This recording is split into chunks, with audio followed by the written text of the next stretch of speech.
Cast your mind back 10 years and we were all going Angry Birds mad. Well, 10 years down the line, Angry Birds is still a strong brand and they've got plenty of announcements in the pipeline. Somebody can tell me all about it. Is Simo Hämäläinen, the Senior Vice President of Branding at Rovio. We haven't really seen much from Rovio recently, but there's plenty heading our way.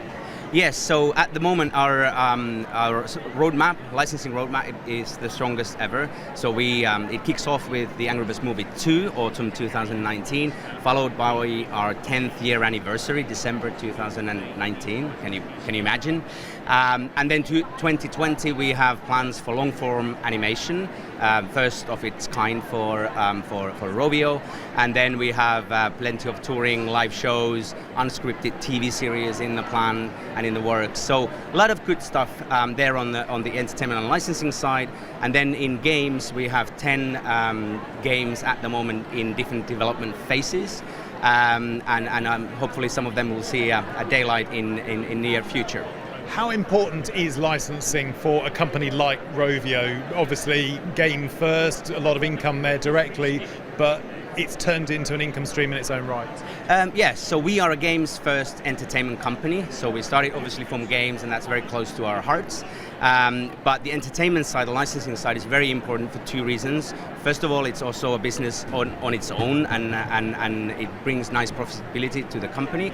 And second, it really helps us to build the brand, Angry Birds mainly, because the amount of consumer touch points that we have through licensing and hundreds of millions of products, the movies, the animated content, is just amazing, and it helps us to build the brand. Obviously there's only a certain number of games that you can bring to market, a certain number of films you can bring to market.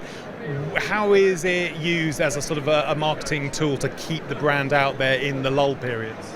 So we work so that we plan our roadmap ahead of time, many years ahead of time, because some of the licensing-led initiatives take multiple years to produce and prepare, like the movie and toy partnerships and these kinds of things. And then also for games, we make sure that in an innovation pipeline we have multiple amount of games, so that hopefully some of them one day then make it to the roadmap.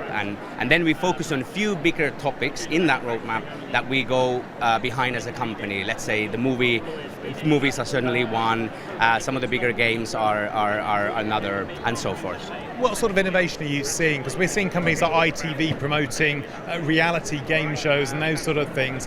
What are you doing that's a bit novel over the coming years?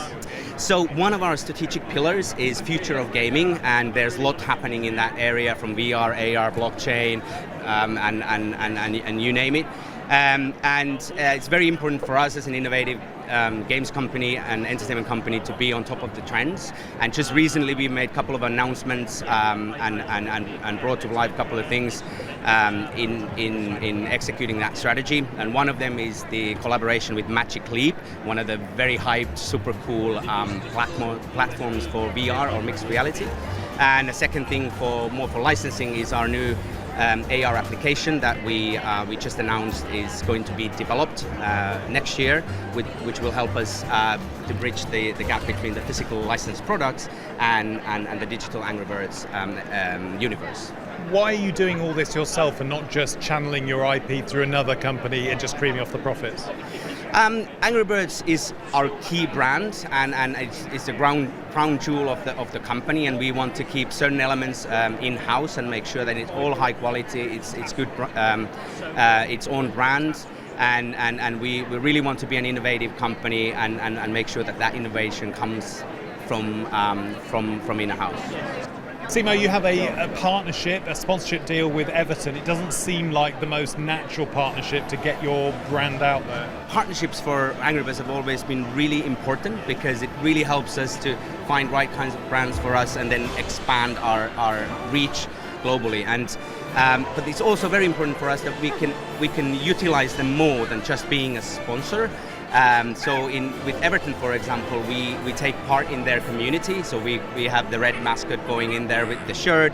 We did last summer we did an animated live action series with Everton stars of the time, Rooney, Walcott, and so forth, to teach kids and fans to play football. More recently, we had birdified, we call it birdified, so we make them Angry Birds characters. Birdified characters of the team making an appearance in one of our games, Angry Birds Evolution. And then, of course, we have the more traditional ways of visibility in the stadium, the digital screens, tickets, and so forth. But we always believe in making a true partnership and taking more advantage than just having a patch in the shirt. Simo, thank you. Thank you very much. Hello, I'm James Wright. Thanks for watching Marketing Media Money. To check out more online videos, just click on the boxes and don't forget to subscribe to the CNBC Live channel at the bottom of the screen.